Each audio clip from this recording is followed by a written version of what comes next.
Raila messed up the country, always messes up the country, says Kalonzo Musyoka. Now, is it true that Azimio la Umoja does not have ideas? It waits for Kenya Kwanza to come up with ideas and then effects those ideas. I am pleased to introduce my brother Andrew Letepa Sunkuli. But who is Andrew Letepa Sunkuli? You may wish to ask me. You congratulate him later. I'm not through with him. I'm not through with him yet. Andrew is a 59-year-old native of Narok County with a zest for life and community service. His life and career is underpinned by desire to transform the lives of ordinary people. As a grassroots community leader, he has a conviction that through education and empowerment, any individual household can rise to their full potential regardless of where they start their lives from. And please accept that he's a member of the Mark community. One community that have been marginalized from the colonial times up to now. The business center, because it is their land. What is academic history reads as follows. From May 1985 to May 1988, now I actually read in the first person singular. I undertook my undergraduate studies at Kenyatta University in Nairobi, where I graduated with a bachelor's degree in education with majors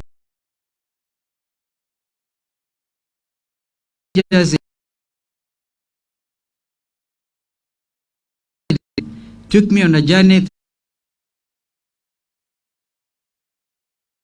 through psychology, statistics, history of education, a broad variety of literary genius and regional literatures, the history, structure, and usage of the English language, as well as the practical skills of teaching and classroom delivery. He's an accomplished teacher. Give him a clap for it. In February 1982, November to November 83, Kenya for my advanced level high school education, where I majored in English, Divinity, and Kiswahili, which is a language spoken by 200 million people in Eastern Africa. And I graduated with top scores. I wish it was me, but it's in the first person singular. January 78 to November 81, I attended Kilgoris Secondary School in Kenya, where I completed my certificate of secondary education with a Division 1 score and emerging the top student that year in the entire province. In 1988 to December 88, I was employed by the National Teacher Service Commission and posted to a prestigious high school known as Kabarak High School, where I had a short stint as a teacher of literature and English language. I actually interrogated him, Brother Giddy, on this matter under a tree. I asked him to, as a literature student myself, and I remember some of the set pieces. I gave him one of the soliloquies in the Shakespearean tragedies. And it started like this. One of those serious soliloquies. It says,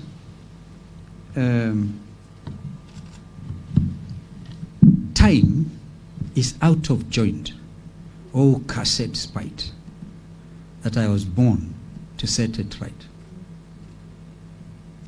He goes on to say, you know, now I imagine if you're in Kenya today, wouldn't you think that time, like Shakespeare would have said, is out of joint, oh cursed spite. And then I wanted to say, because he was considering committing suicide, whether it is more honorable in the heart to suffer the slings of outrageous fortune or to take arms against a sea of troubles and by opposing end them. I asked him, which of the Shakespearean tragedies was that? He had to Google a little bit. He ended up with Hamlet. He's an accomplished literature teacher. And that is what actually gave me myself the necessary backing to study law at the University of Nairobi. So I find a lot in common. And that is, gentlemen, I don't want to bore you with a lot of these things about him. January 74, director, chairman, and chief of a number of companies and organizations as follows. I founded and led the East African Leadership Center as executive chairman. Center was established to provide leadership training to middle-level managers of private, for-profit, not-for-profit organizations. With a staff of 30, we had a throughput of 600 individuals in those 9 years. My responsibilities included providing team leadership, ensuring the center stuck to its vision and core mandate, and overseeing all the key business processes. The East Africa Leadership Center was later sold to other investors. As the ELC was a small outfit, his salary stayed between $1,500 to $2,000 per month. Now, this tells you he knows how to begin humble. And my brother, should you become the President of the Republic, do not look at exhaustive numbers compared to this. And if you find you're earning so much, and of course, the thing I'll tell you as your leader is you will never steal, because stealing will militate against all that, what you try to do in trying to set up those qualities.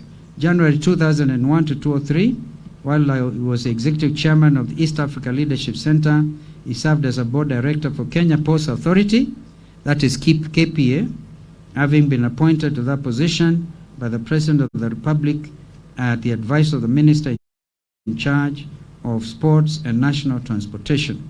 The KPA Authority is a large public sector organization with 7,000 employees and a fairly profitable record. As director, he chaired 2 subcommittees of the board, namely Procurement and Human Resources, and as chair of HR subcommittee, he led efforts to eliminate an actual deficit of over 100 million dollars, I beg your pardon, which had nearly crippled the staff pension fund. He left the board voluntarily due to pressure of new assignments. And 2003 to 2006, he was chief executive officer and principal owner of Rappas Publishing, a company a friend and I established to help the government of Rwanda to publish school books under a new post-genocide curriculum. Post-genocide, sounds very good. And using part of the staff of 50 teachers, we wrote and published from scratch textbooks for the entire primary school system. It was a tough feat considering the residual ethnic passions of the early post-genocide period. On the other side, he provided consultancy services to the New Times of Rwanda, which then was a weekly newspaper and the only English newspaper language paper in Rwanda. We helped turn it into a daily, and it's still the must-read newspaper in that country today. When he completed the Rwanda assignment, he created at least 10 editors in a country which had no book publishing industry and handed over the local business there to the nationals. Now, gentlemen, an accomplished publisher. So, political work. I came from a fairly political family, and so I'm never too far from political action. His other brother, you may remember, is Julius Sunkuli, who is running as Member of Parliament for Kilgoris on Kano ticket. He's been involved in many political campaigns on behalf of the candidates at all levels of the electoral chain. In 2007, he played a key role in creating and implementing a communication strategy for the Kibaki Tena campaign. Kumbe, you are not even with us. Okay. Okay. And then in 2013, he ran for the seat of Narok Senator as an independent candidate, where he became a very strong second. Actually, he won. And I know the people who stole from him. That's why he earned the title. Senator Bila Deni. Ana Deni ya mtu yoyote. And then In 2017, he did not contest, but instead played a key role in the presidential campaign for the Jubilee candidate. Again, he was against us. Currently, is a candidate for the Narok senatorship on a Wiper Democratic Movement ticket, from whence we have convinced, we have actually managed to convince him to look to elect. I'm sure they are not short of senator candidates. Unfortunately, we will not have one on Wiper, but I think if what I'm hearing serves me right, the leakage in Narok is already causing a lot of excitement. He believes that he has a strong community mobilization skills that will come in handy at both the local and the national levels. So, who am I professionally? He asks that question of himself.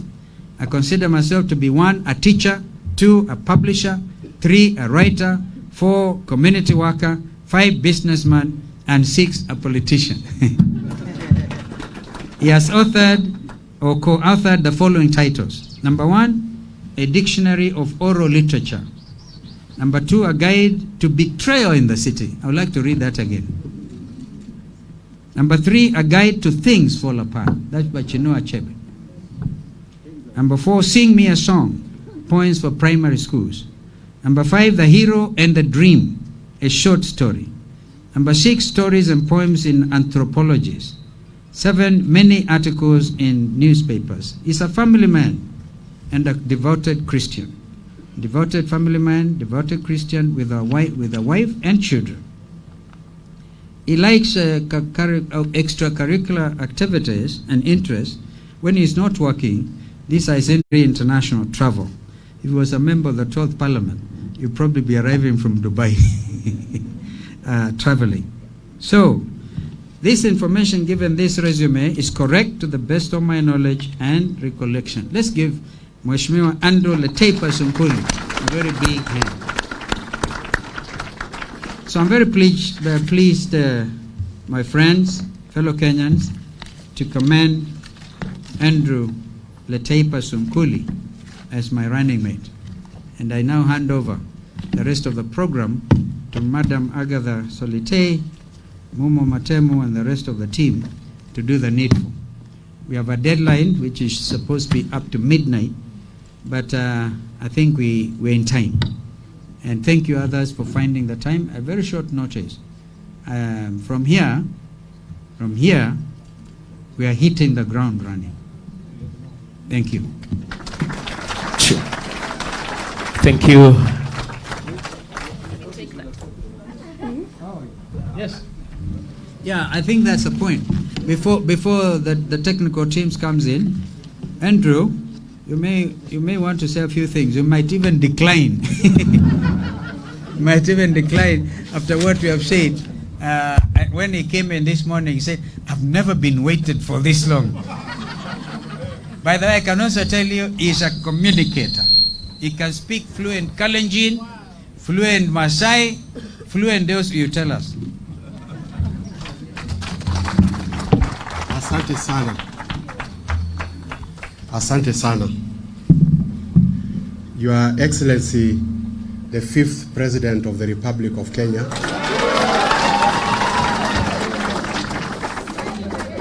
Dr. Stephen Kalonzo Musyoka, the Chairman of KANU, Mheshimiwa Gideon Moi, distinguished leadership,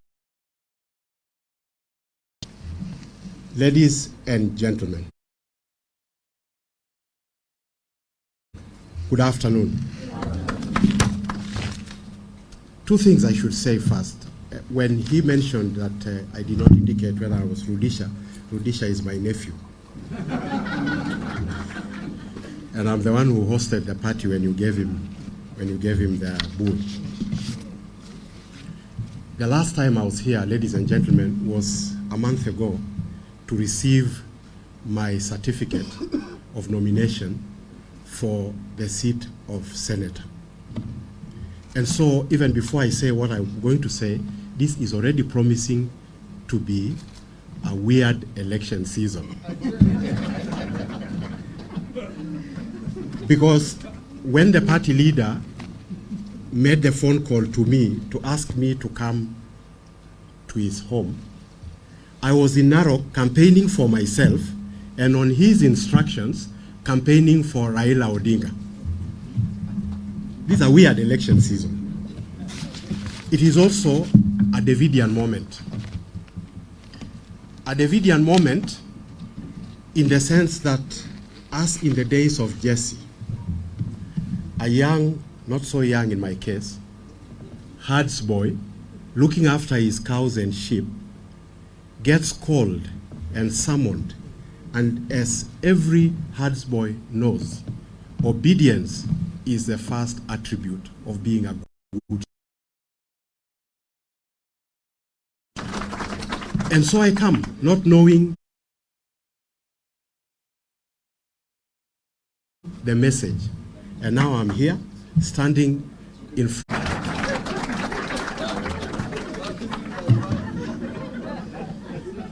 So as a student of William Shakespeare, like His Excellency has said,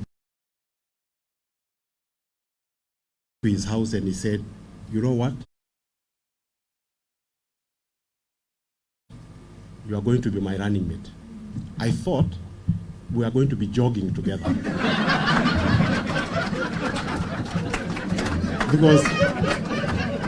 because I normally have running mates in the morning when I do my 5 o'clock jog.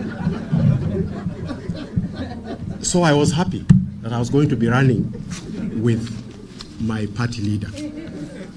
But as it became clear to me what running mate meant in this context, what came through my mind was Antony and Cleopatra. To be or not to be. And so, Your Excellency, I have come here today to answer that immortal question that was posed by Shakespeare in Antony and Cleopatra. And my answer is yes, it is to be.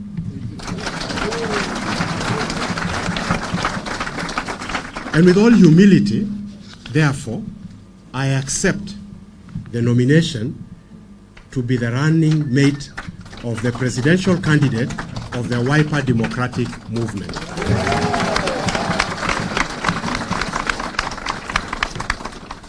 You know, there were so many ways we could have arrived here, Your Excellency.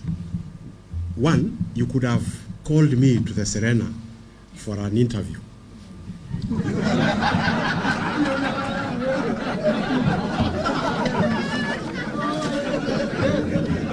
I would probably have hesitated and then one Wednesday morning agreed to come. But you chose the method that Jesus used when he appointed his 12 disciples. He just said, come, follow me. I dropped everything. In my case, I was not fishing because I don't fish. But I left my livestock unattended to. I left my constituency for the Senate seat unattended to. I have not made any formal announcement to my campaign team that I am here, but I am here and I have heeded the call. But look at what people did who didn't have to go to Serena for an interview. Look at what the 12 disciples did. They not only established Christendom, they changed the world forever. Amen. So it is possible to change the world without an interview. Your Excellency, the last time a Maasai stood to accept the deputy national leadership of the country was 1966, when Joseph Morombi was called upon by Jomo Kenyatta. And Joseph Morombi, by the way, came from Kilgoris like I do. So 56 years later, another call comes. That's how long it takes for a minority to hear a call.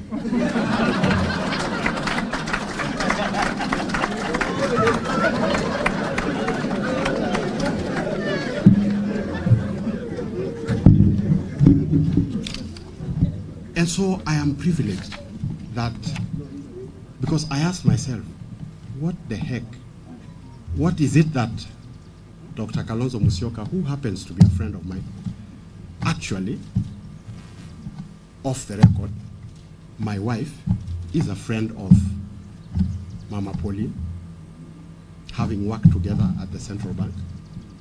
So these are people I know. But then, I've had cups of tea with him, but totally different cups of tea to the cup of tea I had 2 days ago.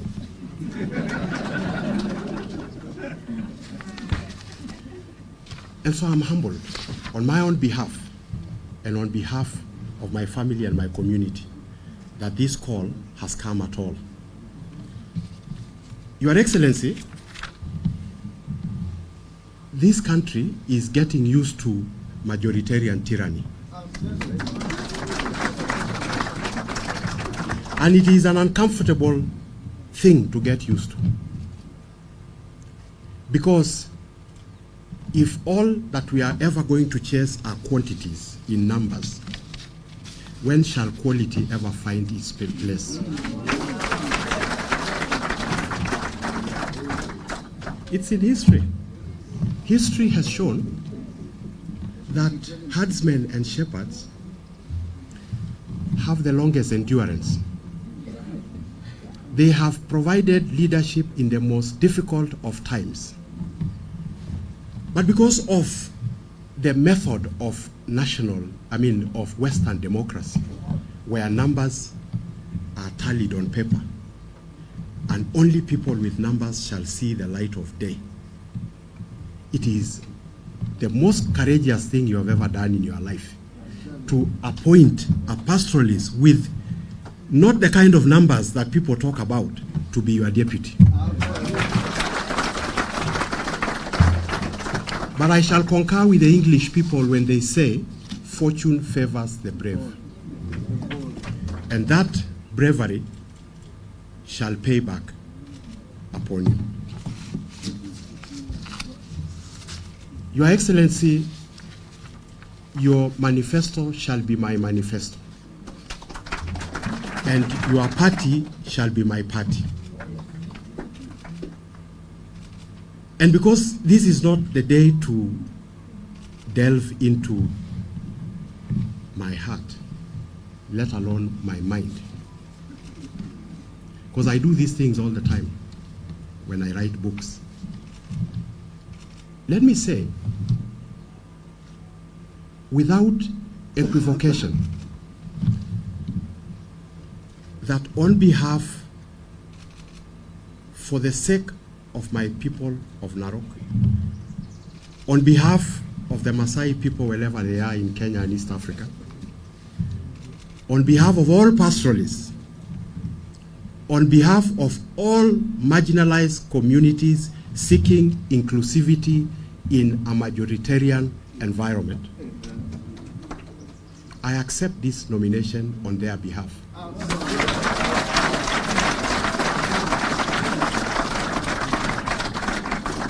And if Wiper had never wiped anything else in its life,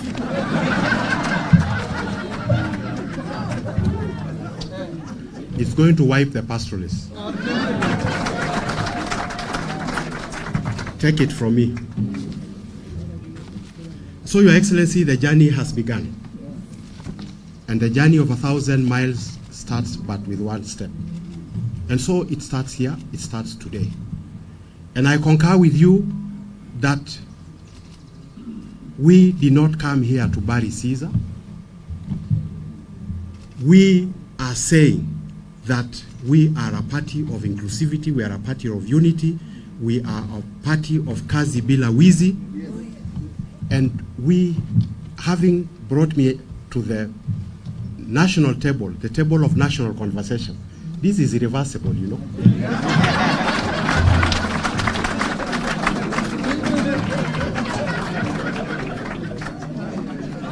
Sitting, the pastoralists have found their way to the table of national conversation via Wiper.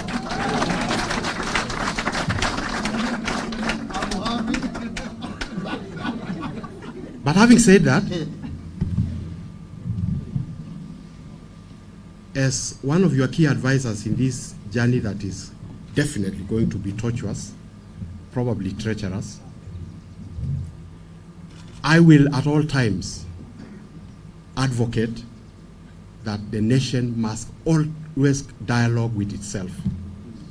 And at no point should acrimony and the quest for office be to the detriment of the peace of this country. And it's not because we don't know how to draw swords. It's because we draw swords to our enemies, not to our own people. And every Kenyan is our people. So, Your Excellency, we shall speak another day. Today, I came to accept this nomination and to say thank you very much, and thank you, Wiper, for receiving me in this